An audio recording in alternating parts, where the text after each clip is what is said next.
Ni pigo kubwa kwa serikali ya Mama Daktari Samia Suluhu. Hii ni baada ya maandamano kutokea Dar es Salaam. Kama unavyoona kwenye screen, wamebeba mabango ambayo yameandikwa sauti ya Watanzania, katiba mpya ni sasa, tume huru.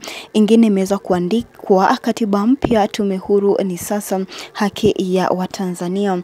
Na kumetokea maandamano hii leo Dar es Salaam na Dodoma, na waandamanaji wanaweza kusema kuwa sababu za kuandamana ni uongozi mbaya unaoendeshwa na Mama Daktari Samia Suluhu, kwa kuwa Chama cha Mapinduzi ambayo ni ya serikali imeweza kushindwa kutoa maelezo zaidi ya utekaji nyara ambayo imekuwa ikiendelea kwa zaidi ya miezi sasa. Kisa cha mwisho kikiwa cha aliyekuwa balozi wa Tanzania nchini Cuba, Humphrey Polepole, na umeweza kushutumu serikali kwa kusema kuwa hawana maelezo zaidi ya utekaji nyara, na imefanya wananchi wawe na hasira, na hasira hiyo imeweza kuongezeka.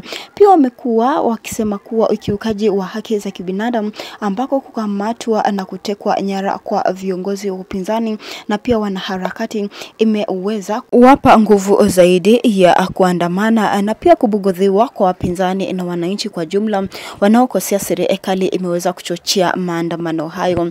Na maandamano hayo yamesababisha kuvunjika kwa amani na uharibifu wa mali, na pia kukamatwa kwa viongozi wa upinzani pia kumeweza kuchangia maandamano haya. Tungependa kusikia kutoka kwako, hebu tueleze maoni yako kuhusiana na haya maandamano, ambapo wananchi wanasema kuwa wanaandamana kwa kuwa serikali ya Mama Daktari Samia Suluhu haijatoa maelezo zaidi kuhusiana na nyara ambayo imekuwa ikiendelea. Pia viongozi wa upinzani ambao wamekuwa wakikamatwa wakiongozwa na mwenyekiti wa Chadema, naibu wake hao ni Tundu Lissu na John Heche, na waandamanaji wamekuwa wakisema kuwa lazima serikali ya Mama Daktari Samia Suluhu iweze kuwapa nafasi viongozi wa upinzani katika maongezi yao, ili wananchi wa Tanzania pia waweze kutoa maoni yao na isishurutishe wale wanaopinga serikali. Na kumbuka Mama Daktari Samia Suluhu amekuwa na mkutano wa kisiasa hii leo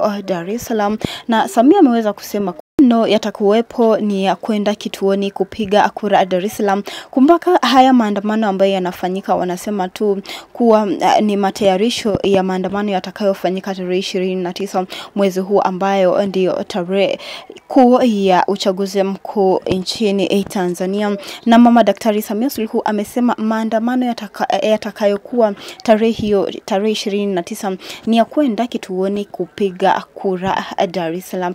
Na mgombea wa urais wa Jamhuri ya Muungano wa Tanzania kupitia Chama cha Mapinduzi, Samia Suluhu ametoa wito kwa wafuasi wa chama hicho kujitokeza kwa wingi na kupiga kura siku hiyo Oktoba 29, 2025, na kuhakikishia kuwa hakutakuwa na maandamano zaidi ya maandamano ya kwenda vituoni kupiga kura. Ameyasema hayo kwenye mkutano wa kampeni uliofanyika Ndoni Dar es Salaam. Kumbuka familia ya aliyetekwa nyara Humphrey Polepole bado inaendelea kulilia maisha yake, ikitaka serikali ya Tanzania iwape mwelekeo alipo Humphrey Polepole. Kumbuka ndugu yake Humphrey Polepole aliweza kutamka na kutoa taarifa kuwa anayejua alipo ndugu yake Humphrey Polepole Diwane Kikwete, ambaye ni mtoto wake Jakaya Kikwete, na wao wote wako ndani ya Chama cha Mapinduzi, ambapo waandamanaji wamekuwa wanasema Chama cha Mapinduzi imekuwa ikitumia uongozi mbaya kuwakandamiza wananchi, kuwateka nyara viongozi wa upinzani, na pia kuwanyamazisha vyombo vya habari, kwa maana kwa sasa vyombo vya habari haviongelei hii taarifa. Tueleze hapo chini maoni yako.